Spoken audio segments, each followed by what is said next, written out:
Welcome to Unforbidden Truth. I'm Andrew. On this week's episode, I'll be speaking with Virginia murderer David Baumer. David Baumer is serving a 41-year prison sentence for aggravated malicious wounding and second-degree murder. On June 5, 2010, David got into an altercation with a man named Larry Michael Worrell II, who was a Marine Corps veteran and former police officer. David met Larry at his apartment complex pool, and they got together to drink beer and vodka on June 5th. They picked up David's girlfriend after she ended her shift at a local fast food restaurant. Later on that day, they went to the apartment complex pool again, which resulted in two altercations.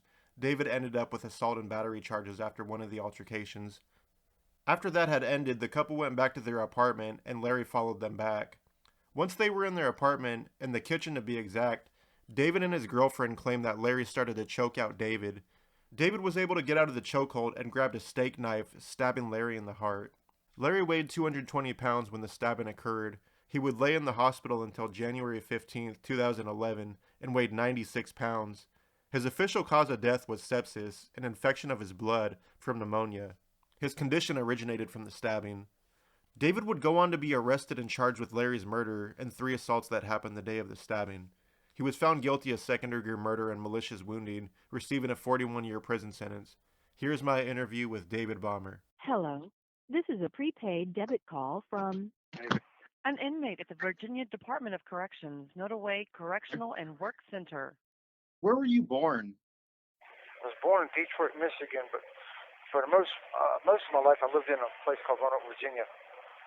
What was your first positive memory as a child? I'd probably say my dog Ginger.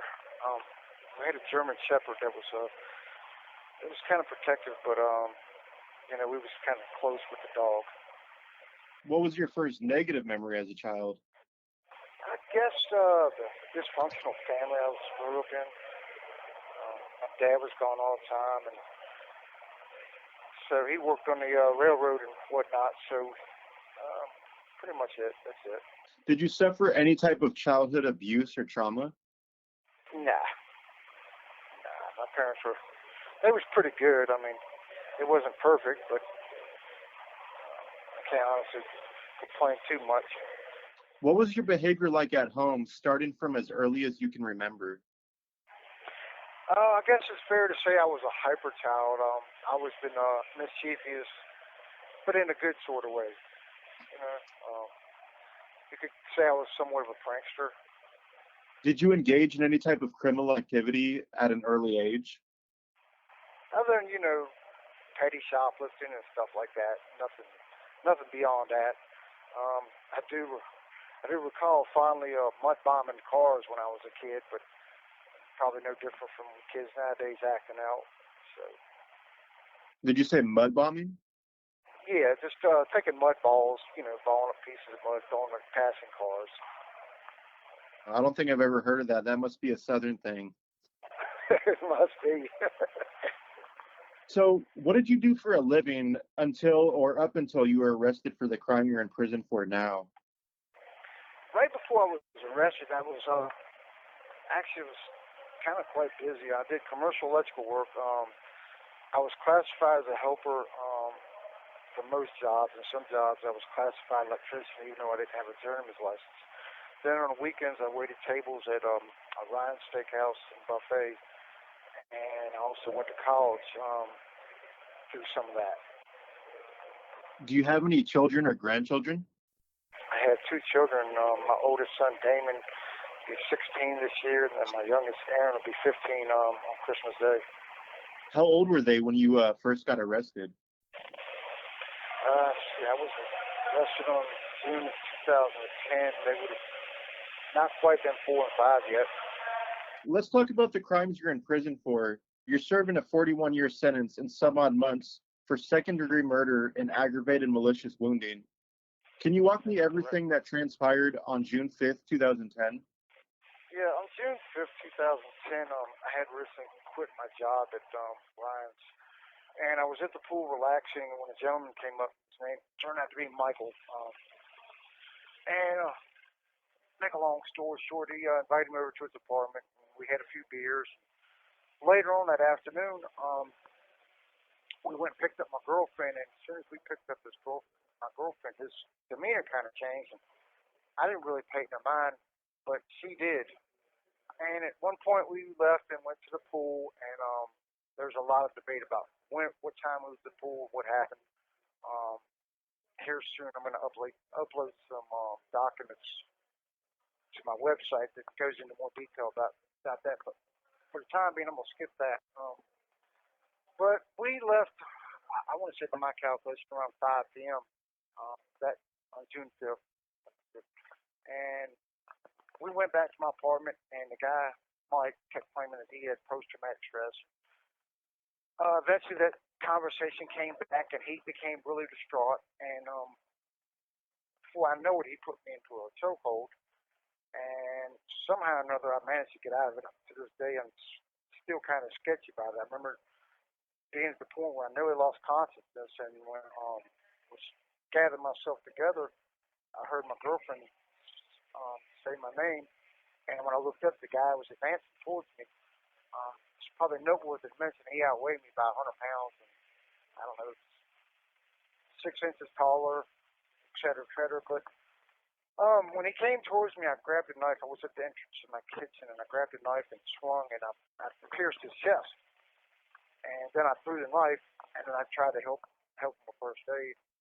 And my girlfriend, after I seen that and I couldn't help him, or she couldn't either, she suggested I leave while she called 911, and I did. Ultimately, Michael had a rebleed about 2 weeks later, and I was charged with malicious wounding, and when that happened, he went into a vegetative state, and then my charge was upgraded to aggravated malicious wounding, and then 224 days later, he passed away from complications from wounding, and I was charged with second-degree murder. As a result, I went to trial for both of them and was found guilty on both, including several assaults that supposedly occurred while I was at the pool that I mentioned earlier, as well as hitting and running reckless driving. Were you responsible for those? What happened in those instances? In one instance, I picked up a toddler. I don't deny this. I picked up a toddler, offered to put the toddler in the pool. The mistake I made was picking the child up without asking the mother first. I just took it upon myself. But I ended up putting the child down. I didn't do anything malicious to the child. The mother, in turn, testified that I had pushed her up against the fence aggressively. Keep in mind, this was already a crowded pool, and then she claimed that 10 to 20 minutes later, she heard the siren, and then another witness said I pushed him down. So that's where I got the 3 witnesses. And like I said, I got a hit and run and reckless driving. I pled guilty to both of those because when I left, as I mentioned before, I did leave after the stabbing. I backed up and I tapped the car, and the guy's car he happened to be at the pool, and he didn't see anything unusual at the pool. Neither the person that said I pushed it down, other than the fact that I pushed it down. And so basically, what you have is a bunch of different people that was in a small area that said that I did this, that, and other, but nobody else witnessed it. So I haven't really been concentrating on that because when you're on a clemency petition, they don't really care about guilt or innocence. They just want to look at extraordinary facts. So the thing I've been concentrating on most is the injustice of having served 2 different crimes for a single stabbing, aggravated malicious wounding and second-degree murder. So if you look at the Derek Chauvin case, it's no different. He got charged with second, third-degree murder and manslaughter, and I guarantee when it's all said and done over with, the only thing he's going to face is the second-degree murder, the greater offense. So, that's what I'm working towards. How much time had passed after the crime was committed to when you were finally in handcuffs and were arrested and charged? I was arrested within a matter of hours. When I left the scene, I went to a friend of mine's house, and ultimately, Melissa Hartwell, she called the police, and eventually she had to testify. And if you look at my change.org address, she actually wrote a pretty glowing review about how I don't deserve to be spending the rest of my life over, defending myself in my home. And while he was in the hospital in a vegetative state, were you charged with just malicious wounding and attempted murder before he passed away, before they upped the charges? Well, like I said, I was arrested on June 5th, the same night, within hours of the stabbing, and I was charged with malicious wounding then. And like I said, about approximately 2 weeks later is when he had to rebleed and went into the vegetative state.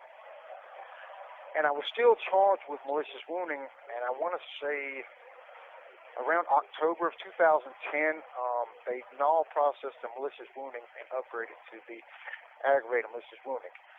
It was the assaults. Interestingly, the assaults that I mentioned, I wasn't indicted till December of 2010 for 2 of the assaults and the reckless driving and hit and run. The third assault and the second-degree murder, I didn't get indicted until April of 2011, which was actually happened 3 days before I had a mistrial. I had a mistrial in April 2011.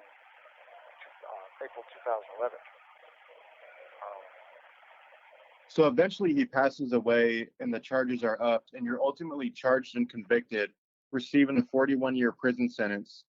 How did you feel when you were handed down your sentence? I didn't like it. I didn't agree with it.